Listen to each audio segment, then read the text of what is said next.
You're looking at these big authors, like how are they sending out these intricate influencer book boxes? I'll tell you how they're sending them out. And I get like 3 comments. I mean, you can go look at the numbers. It's embarrassing. I don't want to talk about it, but it's the truth. Well, how are you marketing your books? How do people even know about it? How do people see it? And right off the bat, I know there are going to be some of you that will say, well,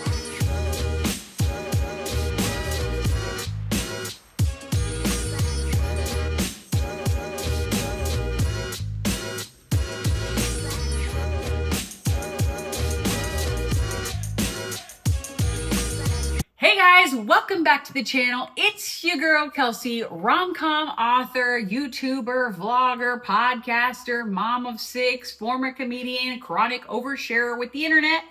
And I'm here to do another frequently asked question video. So I've done a couple of these on writing and how I did what I did, 12 novels, thousands and thousands of reviews. You can go stalk me. I'm not someone who wrote one book and then decided to start talking about writing. I didn't go viral on TikTok and decide to start talking about how to sell books. I've been doing this and I'm still doing this. If you want to follow my own writing journey, I have a writing vlog that I'm putting out every week. So 12 books, thousands of reviews, thousands of readers on my email list, over 30 million page reads. So most of that is in my rom-com series. I have 3 different pen names. And I just recently combined one pen name into my main one, which I talk about on the vlog. So that's my cred. That's my street cred. Now, we've talked about how to set yourself up for success as a full-time fiction author with a series, and how to take one story idea that you love and build it out to 4 books so that you can release every 90 days so that you can have momentum and eventually have the income that you want to change your life. Okay. So a question I get asked all the time is, well, how are you marketing your books? How do people even know about it? How do people see it? And right off the bat, I know there are going to be some of you that will say, well, Kelsey's only successful because she had an existing audience. And I wish that that were true. I wish that my audience had transferred over, okay? But they did not. And I assumed that they would not. If you look at my Instagram, it is embarrassing because I have gone viral. I've posted different things. I've posted about my books. I've posted comedy sketches and all this stuff. And I get like 3 comments. I mean, you can go look at the numbers. It's embarrassing. I don't want to talk about it, but it's the truth. I have horrible engagement on Instagram. And even though I have those followers, they're not seeing my posts. They're not engaged with me anymore. Why? Because I was a comedian doing comedy sketch videos. And all of them were like, why is she now talking about books? This is weird. The algorithm was like, why is she talking about books? We're not going to show this video to anyone. So I assumed that my comedy, and I also, before that, I had a whole self-help YouTube podcast on this channel that you can go back and look, because I was an entrepreneur. I've been an entrepreneur forever, but I did lots of different industries. I always say I've been in the game a long time, but I keep changing games. Well, if you do that, you lose your audience and you lose your momentum, and the algorithm doesn't know what to do with you. So even right now on this channel, like, I'm rebuilding this channel as if I have 0 followers because YouTube is so confused with what to do with me. Same on Instagram. Instagram has no idea what to do with me. And I had a huge engaged Facebook page that also didn't really know what to do with me, and it got hacked and deleted. So all of that to say, I wrote my first few rom-coms assuming no one from my existing audience, which at the time was, I think, 15,000 Instagram followers. They were mostly interested in either, funny pep talks, self-help pep talks, or comedy sketches. And a lot of them were not readers and are still not readers. Like, I have to remind my followers, like, hey, don't forget I write books. Don't look at my social media as an example of what to do because it is a hot mess. I started from 0. I had maybe 100 to 200 of those thousands of people that actually read my books and gave my books a chance. And they read them for free because I was like, hey guys, I know this is weird, but I started writing books because I got to be home with my new adopted kids. I can't be traveling on the road. This idea came to me, and now I took my comedy video series that was 4 sisters, and I built it into a rom-com book series. I know this is new and different, but if any of you read books, would some of you like to be on my ARC team and read my books for free? You can do the same thing in terms of ARC readers, because I want you to know I have already done this with a secret pen name. So I have a secret pen name, and it is so embarrassing and painful and frustrating to admit that I have better engagement with my 105 followers on Instagram of my secret pen name than I do with my 25,000 followers of my comedy, Kelsey Humphreys, personal brand, jazz hands extravaganza of confusion. Okay. My secret pen name is really what we should talk about. It's a good test case of starting from nothing. Okay. How do you do that? Well, first, you make yourself an author website, you make yourself an author Instagram or TikTok or YouTube or whatever social media platform that you want to try. I would recommend TikTok, Instagram. If you want to be a booktuber and talk about books and writing a lot, you can try that. But most readers are not going to YouTube to find an author, in my experience. Readers are finding their authors and following them on Instagram, maybe their Facebook page if they're old and still interested in Facebook. Facebook is important for running ads, which we'll talk about. So Facebook, Instagram, and TikTok. And I know you don't want to dance with your book. My secret pen name, I obviously don't show my face. I'm obviously not dancing with my books. You know what I'm doing? I'm posting little book trailers, as I'm sure you've seen as you scroll yourself, okay? And this is not just the romance genre, guys. This is any genre. You should be able to make a really good, 7 to 10 second setup and then second slide or second part of the video that has some kind of teaser, some intrigue, some emotional hook, right? We're not going to get into the nitty gritty of what a great book trailer or a book ad looks like. But you need to have yourself set up to start posting before you start publishing. So you have a series set up. You've written book 1 and it's done and edited and ready to go. And book 2 is with the editor. At that point, you would start getting ready to publish and have yourself a author page. Obviously, you're going to set up in KDP so that you can publish, which if you don't know what all that stuff means, that's a separate video, guys. That's a separate video. You're going to have some places where readers can find you, some social media platforms so that you look like a legit author who's putting out books, okay? On your author page, you will have an opportunity for people to sign up. You will have a bonus scene. I'll get to that in a second. You will have consistent branding on your Instagram and your TikTok and your website and your author photo on Amazon, and your bio will be the same. Everything. You just want to look like a professional. Okay. It's not, you're not using a Yahoo email address. All right. Even if you don't want to show your face, like my secret pen name, it's the initials of the author, the first and last initial. Lots of authors do that. Could be an illustrated, cute illustration. Lots of rom-com authors use an illustration of themselves and don't use their own face in their icon for their social media. But I do think it's easier for someone to buy in and fall in love with you if they can see your real face. But we're talking about my secret pen name, so let's keep going. So you've got your Goodreads, Amazon website. You can start posting on TikTok, Instagram, teasers that this book is coming soon, and you can read an ARC if you're interested. And you're using hashtags and keywords, and some people who just love books might stumble upon that and say, yeah, I'd love to read an ARC. Can I check it out? Okay.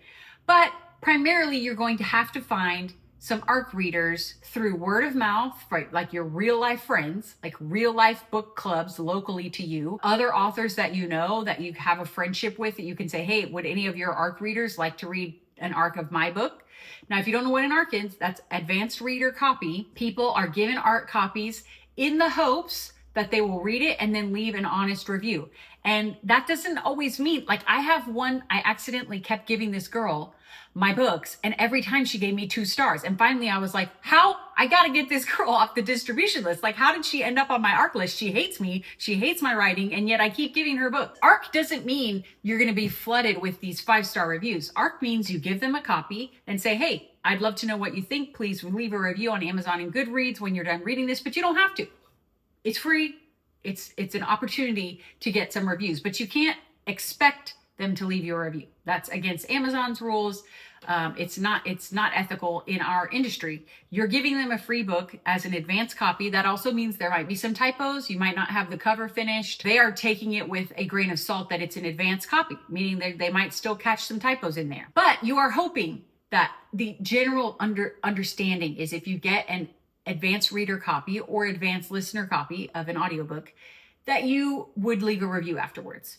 2-star review, 5-star review, doesn't matter. It's your honest opinion as the reader who got an advanced copy. You're not sending out advanced physical books. You're not ordering a bunch of paperbacks and then sending them to influencers. Okay, I did that and I went in the hole. It was a financial waste. It was a big fat, it was so stupid.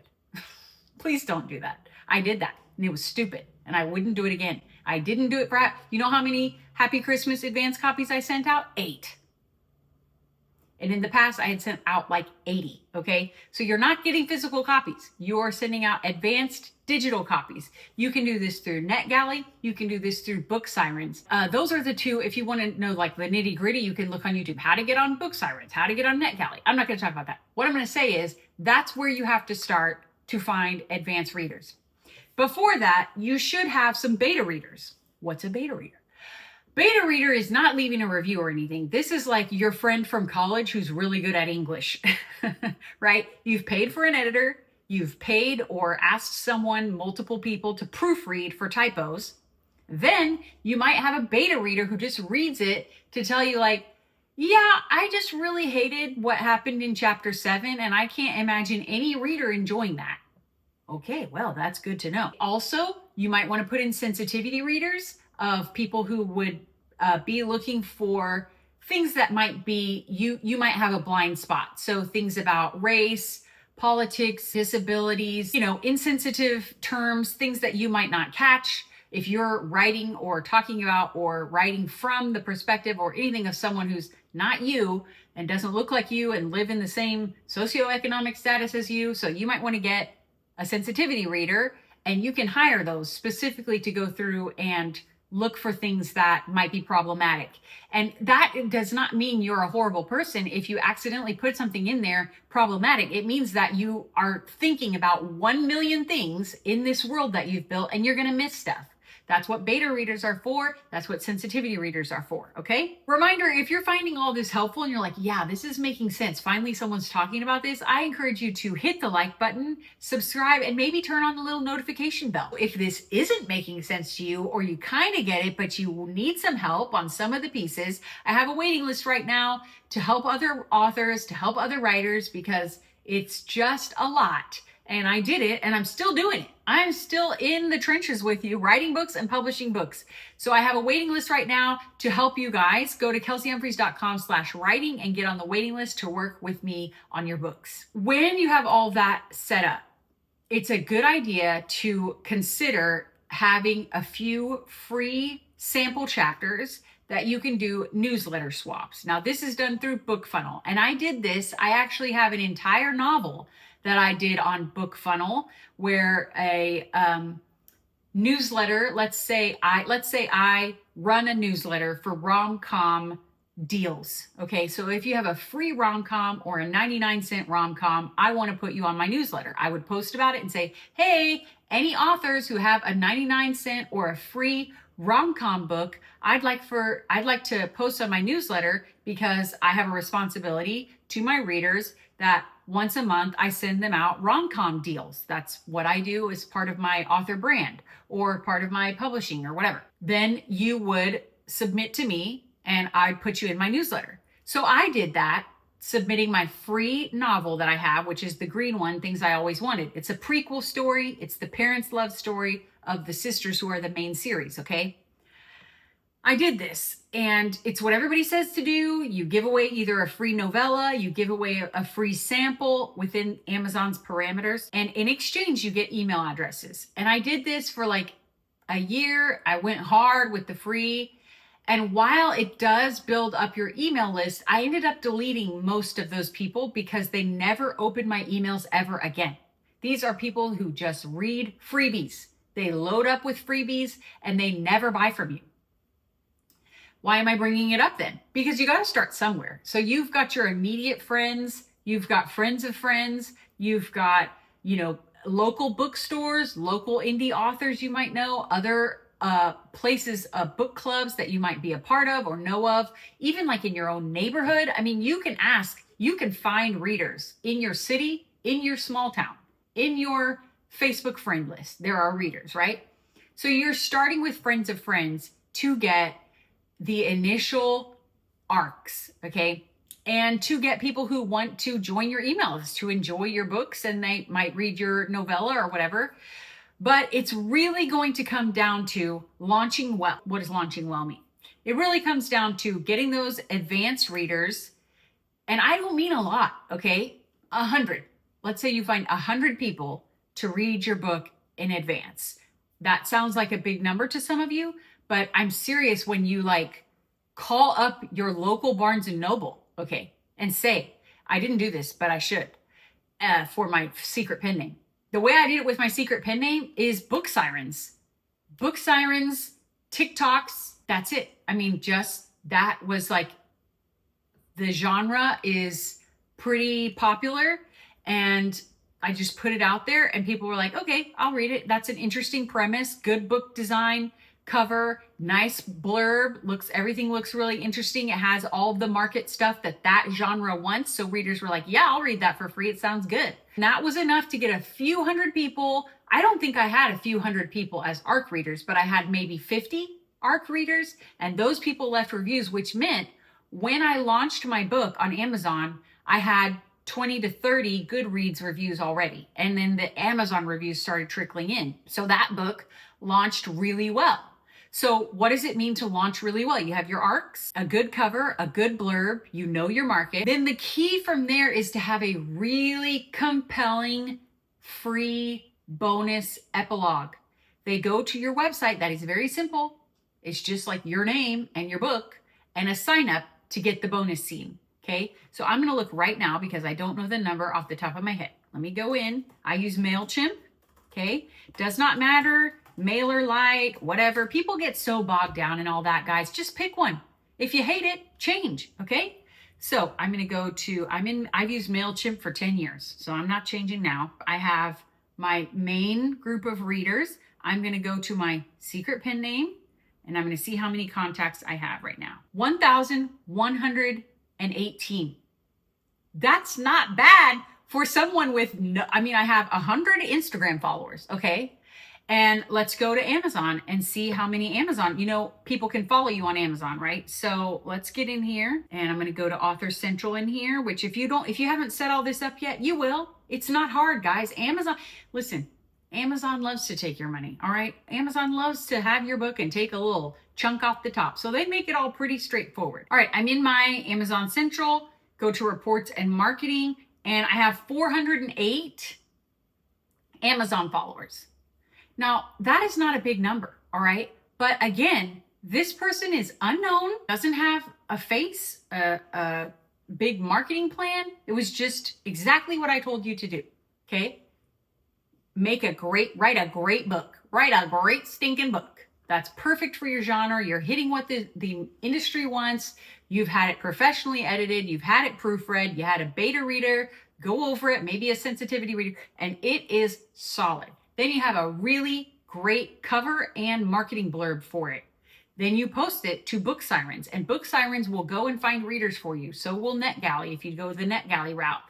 And you can post on TikTok and Instagram, and some people might see your book trailer or your carousel post or whatever and say, hey, I'm accepting ARCs if anybody's interested. Launch the book, publish the book, okay? I end up with enough early readers and reviews, so like 50 5-star, 4 and 5-star reviews right off the bat, that it ends up in the top 100 new releases and top 100 in its genre. Not for long, but just for a little bit. And that was enough to get a bunch of readers. And then the readers start posting about it because, again, I'm not sending out influencer packs. This person, there's no connection. She's a secret. So the bonus scene that I included at the end of the book was compelling enough to get over 1,000 people. And the story was well written and ready for the market so that I got 408 Amazon followers, which means I will probably easily jump up later this month when book 2 in the series comes out, because of 408 people are going to get an alert from Amazon that says, hey, she put out a new book, right? That is going from 0. All right. Now let's say you're trudging through on your series, because it's fun. If this is your first book and you're not doing a secret pen name, it's fun because like your mom gets books. Like your parents understand what a book is. It's very like everybody loves books. Everybody wants to say, oh, published author. Like it's got a lot of fun stuff to it. You can do a book signing at your local bookstore. That's very easy to do. You can ask book talkers and book booktubers and bookstagrammers if they would be interested in an art copy. If they enjoyed it, then they post about it. All of that stuff is fun and there's a lot of juju. But eventually you're on book 2 or book 3, and hopefully you're writing a really great series like we talked about last week. You're going to have to keep momentum going, right? And the way that you do that is continued book trailers, continued like carousel posts. Once you need the momentum to keep going, once you're on book 2 or 3 of your series and, you know, people are reading and stuff, but there's not this big surge that you had like when you were launching and it was like, look at me, this is happening. Now it's like, yeah, it keeps happening every 90 days. So how do you keep momentum going? The answer is, first of all, you better be writing great books. Second of all, you better be writing a stellar series that all works together and gets people to read all the way through the end, right? So they're looking forward to the next book. But your marketing juju is sending people to book 1. Book trailers on TikTok. I have a TikTok account that's just like a generic, like reading romance type name. It's not me. It's not my author pen name. It's just a generic. And it just posts book trailers.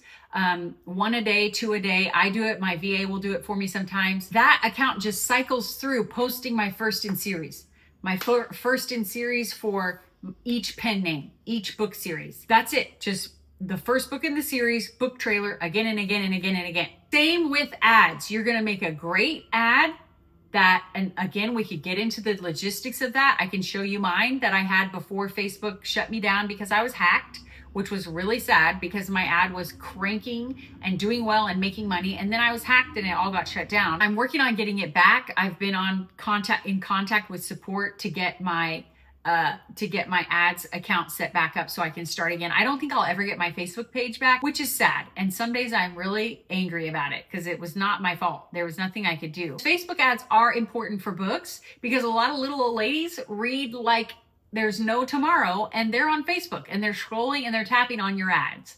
And so I had a great ad for each first book in series.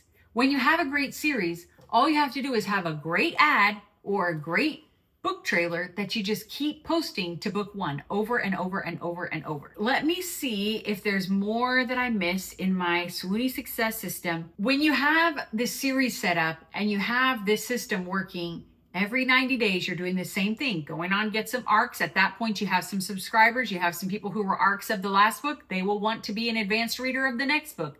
And it grows slowly. You snowball to have more of a street team that helps with each book. So you're doing this every 90 days. That's when you don't have to obsess so much about, am I posting on Instagram every day? Am I going viral on TikTok? That doesn't matter so much. What matters is that you're growing your readership through Amazon followers and through your email list, through writing great books and having a great bonus scene.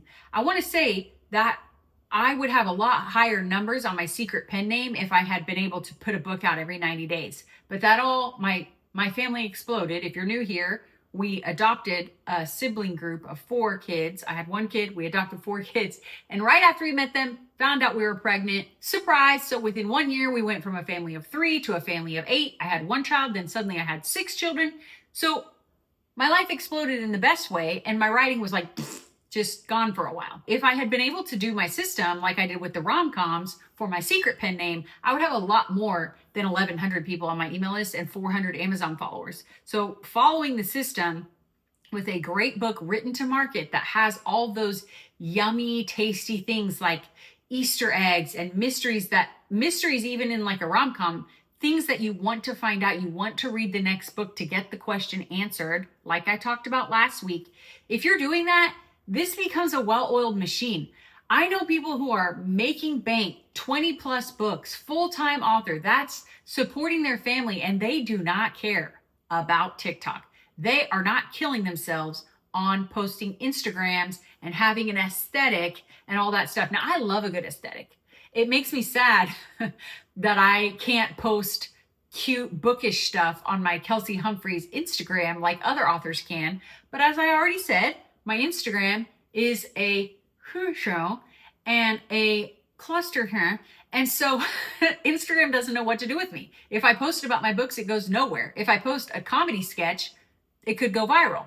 So I'm trying to make comedy sketches about books or about reading or about marriage at least and combine the two. But trust me when I say I understand starting from zero where you have no fans, you have no readers, nobody sees your stuff, nobody knows you exist. Okay, so we've collected reviews, we've got the feedback, we've made adjustments.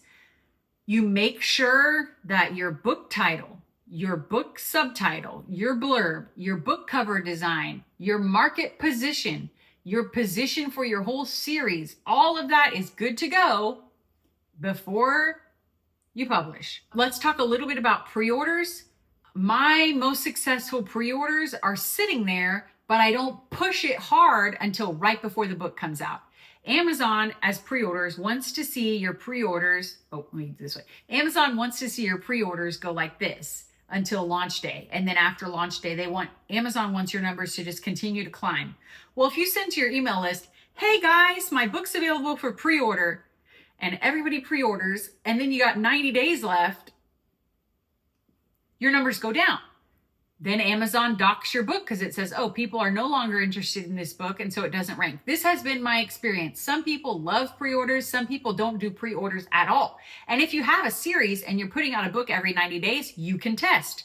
Personally, I have found that doing a small pre-order window where I tell everybody to order the day before, 2 days before, you're golden. That's what I did with Happy Christmas. I'm talking a lot about Amazon, and I'm focused on Kindle Unlimited. I'm a romance writer. Romance readers are binging books in Kindle Unlimited. I have not yet pulled the plug on taking any of my books wide. I don't know about writing wide, so I'm not going to talk about writing wide. I'm a busy mom of 6, okay? So what I need is to have one place. I go to KDP dashboard. I do all the things. My assistant, I'm like, do the TikToking, do the Instagram posting for the different pen names, get things, keep things going. That's it. I can't be doing, Barnes and Noble, Kobo Plus, Amazon, Apple, doing it all separately. That is not for me. So maybe that is for you, and you can go find resources for all the different ways to publish using Draft to Digital, which I know is like a dashboard for all of them. Just letting you know, I am a Kindle Unlimited, Amazon only person. There are lots of things you can do on your actual launch day. You can do live streams, you can do giveaways, book signings, you can do, there are other things along the way like cover reveals and blurb reveals and character art and all this stuff. And that can help a little bit, okay? All the other marketing things that you see people do, influencer boxes, going on book tours, doing virtual book tours, or going on bookish podcasts to get interviewed, doing local press in your local community. All that stuff can do a tiny bump here and there. But for the most part, unless something goes super viral overnight, which is no longer very likely with the way social media keeps changing, all of those things sound good, look good. We see other authors doing it. Maybe it sounds fun. Maybe it sounds fun for your ego to do a book signing and all that. And that's great. And you can do that. And you will see little bumps. But the main thing you have to do is set up your system. I mean, like with my secret pen name, it is super profitable because I didn't do anything. I didn't even order a bunch of physical copies. I don't offer signed copies on the pen name website, although I've gotten a few messages lately of like, will you ever do signed paperbacks? I'd love to order from you. This is through my Instagram where people email. So maybe I'll start that eventually. But for the most part, I did nothing except for, the general like hiring of editors, signing up for BookSirens, website hosting. I mean, very minimal fees. And then made it all back because I had a lot of readers in that genre. People love that genre. You can probably guess. With Happy Christmas, way later on in the game, launching a new series, haven't put a book out in a year. I'll tell you what I did. I reached out on Instagram and my email list and my street team of like, hey, who wants to be an ARC reader? And I got a couple hundred ARC people. And then 2 days before, I sent an email to my whole email list of thousands of people. And I was like, it's time to pre-order your book so that it will come overnight and you'll be able to get your book early. And then right before, I sent an email to my launch team and said, hey, please pre-order right now. Today is the day. Pre-order right this second before you forget. And that led to a pre-order bump right before launch day, which then got me into the top 50 in my categories and top 100 still now that it's been a week. A key to this is that I had people vote on which cover they wanted as the most Christmassy cover. I have a great blurb and I have great reviews, which means it's a great book. So you can't focus on all the marketing, even though I love the marketing part, and I know you probably do too, because we're creative people. So we want to make the art, and we want to make a inspiration board, and we want to make a theme for our Instagram aesthetic and all that stuff. And I get it wanting to do that. But the reality is you just have to sit and write great books. Put all of that energy into the world, into the characters, into the series arc, the Easter eggs, and the tasty sprinkles that you put throughout, right? Like we've talked about in the last couple of videos. Okay, another thing to remember, you really want to make the most of your back matter. So when somebody gets to the very end of the ebook, you tell them like, hey, please leave a review and get this bonus scene. This bonus scene answers a question that hasn't been answered yet. This bonus scene is when they finally get engaged, or this bonus scene is a hilarious moment from the wedding, or this bonus scene is a sneak peek of what we missed from the mystery, or this bonus scene gives you a taste of what would have happened if the time travel thing had been different. Make the bonus scene for the book that they just fell in love with, you know, cherry on top of the yummy chocolate sundae that they just had. Make sure before you launch that your website is working, your email list, everything is functioning. There's nothing worse, which I've done it. You launch, I launched one book, forgot about the paperback completely. That was a misstep because some people still just want to go on launch day and buy the paperback. And they were like, hey, I can't buy the paperback. There's no paperback option. And I was like, that's because I forgot about it. Don't do that. I hope that this is showing you that it really is possible from nothing. If you just write great books and write a great series, that's all you need to do. So then the question becomes, I can hear you wondering, okay, Kelsey, I get all this. This all sounds good, but when should I buy ads? When should I run Facebook ads? Because I mean, I have some money set aside, or maybe you're like, when am I going to have the money? I'll tell you, you're not going to run a Facebook ad until you can take that KU page read money or your Amazon royalties. After you have a few books out, let's say 3 to 4 books out, then you start running, you take that $100 and you run a Facebook ad or an Amazon ad if you prefer, if you don't want to mess with Facebook, or you run Instagram ads, take that $100 and your ad goes to book 1 in the series because you've set your series up for success and you now have 3 books or 4 books and that ad just prints money for you. This is the way people are doing it. You're looking at these big authors, like how are they sending out these intricate influencer book boxes? I'll tell you how they're sending them out. They're sending them out because they have so much money coming in from well-written series. They have like 8 books in a series. They run ads to book 1. They're just cranking in the dough. And then at that point, they need some expenses for taxes. I'm not joking. They're rolling in so much money that they're like, well, I better get my expenses up or else I'm going to be crushed in my taxes. So how about we drop 10 grand on influencer boxes?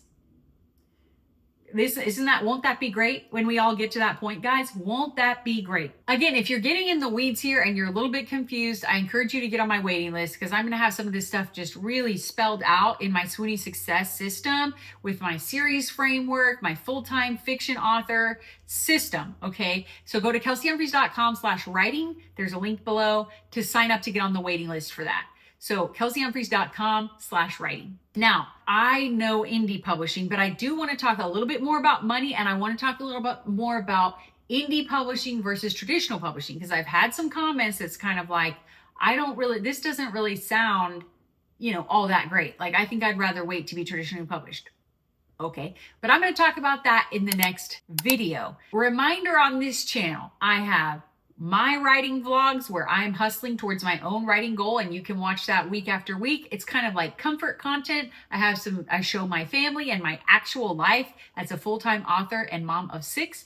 Then I also have these frequently asked question videos every week. And I also have an uplifting, inspiring, self-help-ish comedy podcast that comes out every week on this channel. So I hope you will subscribe. If you got value out of this video, I hope you will hit the like button, maybe put the notification bell on, and I will be back soon for another video.